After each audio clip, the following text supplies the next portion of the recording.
Now to our guest. Thank you. I so Hi. apologize, Sarah. That was bad timing. Let me just get the slideshow up so I can show them the pictures that you Yep. sent that I love, and then I will get out of your way. Thank you. That's what we just talked about. That shows you the states we're active in. And these are some awesome pictures, fresh from New York and the recent climate reality training. Yes. So thank you. I'm Sarah Hill. My pronouns are they, them, theirs. And I am a outreach and response coordinator for Change the Chamber Lobby for Climate. That's how I get to know Elders Climate Action. But originally, how I got into environmental activism, and part of the reason why I want to thank you all for helping to get out the vote today is that when I was in middle school, I got really annoyed and worried about all the styrofoam lunch trays that the region was using because I knew how environmentally harmful they were.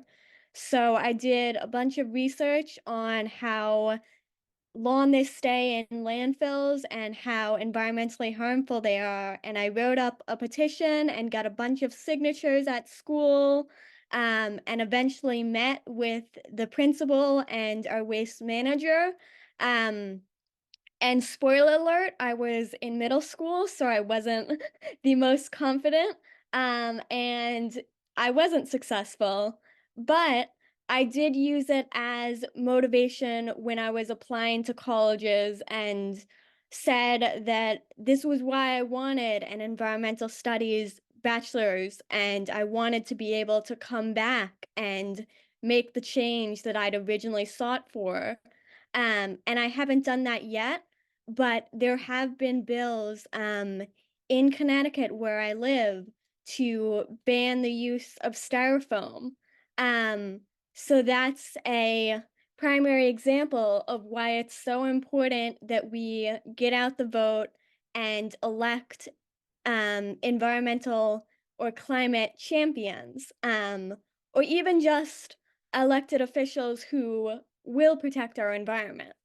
And that also is part of what Change the Chamber wants to do. We're setting up our own Get Out the Vote campaign to target youth, especially on college campuses, as we're a coalition of young adults, young professionals, and college students who are fighting the fossil fuel lobby online.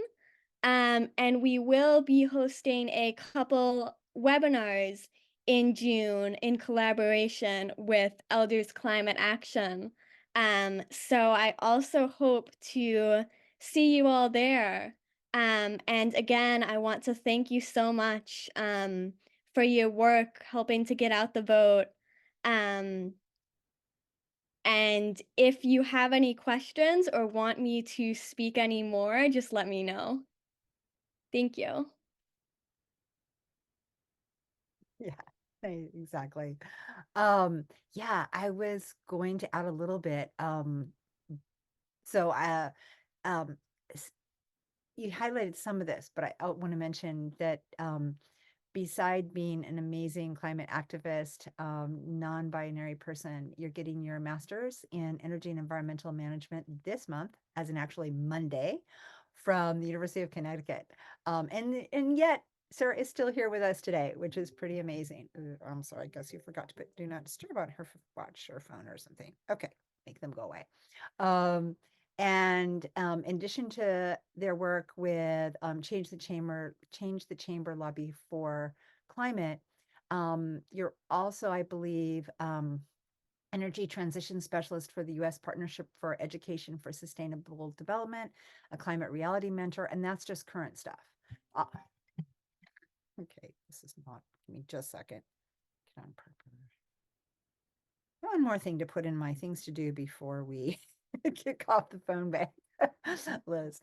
You've also had numerous positions with Food and Water Watch. Yeah, and I did the climate reality mentorship thing when they did the first online uh, training once COVID kicked in. Took him over a year, took it longer than it did for my program to get it going. But yeah, I'm so glad to have you here today. And thank you for sharing your time with us. Have a wonderful rest of your day, Sarah. Thank you so much. Thank you, Sarah. You are an inspiration. Oh, I should share one story before you go. Your story reminds me a lot of my son's. We keep wanting to circle around to the campaign he started as part of his bar mitzvah project to get our city to divest from fossil fuels and nuclear power. And we put a lot of work into it, brought some folks out. But at some point they made it hard for him and company to actually speak at the meetings, be like, you can have this little slot, but never got the big one.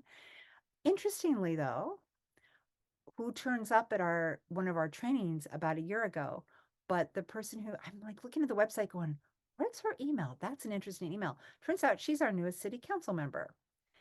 Her child and husband have now done the training and she came as a guest speaker. So I think it's going to turn around. Every little bit you do helps. Well, thank you again so much for coming. Thank you, and that's great to hear. Take care.